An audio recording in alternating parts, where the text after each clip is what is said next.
સ્વાગત છે તમારું રાધા કિચનમાં। તો આજે આપણે બનાવવાના છે રોટલીના ભજીયા। તો એના માટે આપણે જોશે પહેલાં રોટલી, બાફેલા બટાકાનો છૂંદો, ચણાનો લોટ, વરિયાળીનો ભૂકો, આમાં તમે આખી વરિયાળી પણ લઈ શકો છો, હળદર, લસણની પેસ્ટ છે, આદુ મરચાંની પેસ્ટ છે, અને લીંબુનો રસ છે, અને મીઠું અને પાણીને તળવા માટે તેલ। સૌથી પહેલાં આપણે તેલને મીડિયમ ગેસે ગરમ થવા મૂકી દઈશું। ત્યારબાદ આપણે લઈ લઈશું બટેકાનો છૂંદો, તેમાં આપણે નાખીશું વરિયાળીનો પાવડર, ત્યારબાદ હળદર, લસણની પેસ્ટ, આદુ અને મરચાંની પેસ્ટ, સ્વાદ પ્રમાણે મીઠું, 2 ચમચી આપણે લીંબુનો રસ લઈ લીધો છે। જો વધુ તીખાશ થતી હોય તો આમાં તમે લાલ મરચું પણ ઉમેરી શકો છો। હવે આ બધું આપણે મિક્સ કરી લેશું। હવે આપણે બટેકાનો છૂંદો રેડી થઈ ગયો છે, એમાં બધું આપણે મિક્સ કરી લીધું છે।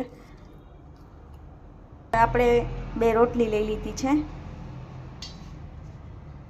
આની ઉપર 1 રોટલી તમારે નીચે રાખવાની છે, એની ઉપર તમારે બટેકાનો છૂંદો ભરવાનો છે। આપણે રોટલીમાં બટેટાનો છૂંદો પાથરી દીધો છે। હવે જે આપણે બીજી રોટલી હતી એ આની ઉપર મૂકી દેવાની છે। આ રોટલી મૂકી દીધી છે, આવી રીતે થવું જોઈએ। હવે આપણે આને કટરની મદદથી 4 ભાગમાં કટ કરીશું। આપણે આ રોટલીના 4 પીસ કરી નાખ્યા છે। આપણે એક બાઉલમાં ચણાનો લોટ લઈ લીધો છે, તેમાં આપણે ઉમેરીશું મીઠું અને હળદર। આમાં કોઈ પણ પ્રકારનો બેકિંગ સોડા નાખવાનો નથી। હવે આપણે ચણાના લોટને માં થોડું પાણી નાખી અને થોડું પાણી નાખીને મિક્સ કરવાનું છે, જેથી ગાંઠા ન થાય। આપણે ધીરે ધીરે પાણી ઉમેરતા જશું અને મિક્સ કરતા જશું। એટલે ચણાના લોટનું બેટર તૈયાર છે।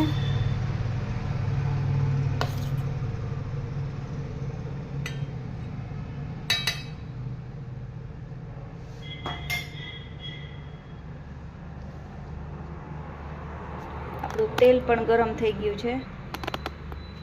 તો હવે આપણે પીસ કરેલા જે રોટલીના કટકા હતા એમાં બોરી લેવાના છે।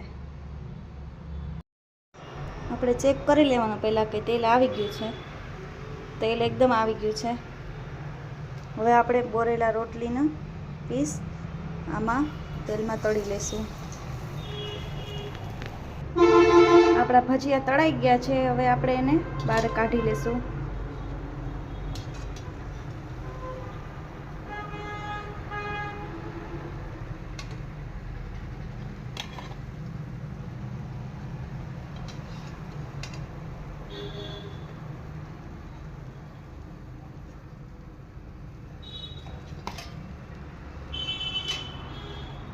તો ફ્રેન્ડ્સ, તૈયાર છે આપણા રોટલીના ભજીયા ગરમા ગરમ।